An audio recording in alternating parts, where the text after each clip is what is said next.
ازيكم يا جماعه، عاملين ايه؟ النهارده يا جماعه انا جبت رمانتين حلوين اهو. هقطع بقى واحده فيهم يا جماعه زي ما انتم شايفين كده. هوريكم هي هتتعمل ازاي بطريقه سهله جدا.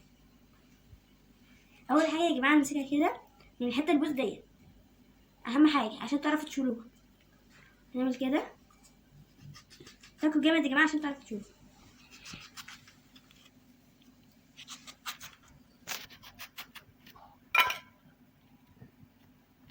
اقطع بقى كده يا جماعه.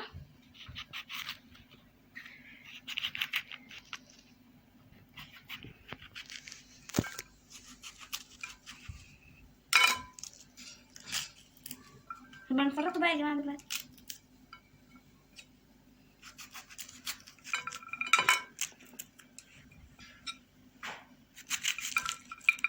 بيتقطع زي التفاح يا جماعه. افرط بقى الرمان يا جماعه بعد ما قطعته كده وارجع له.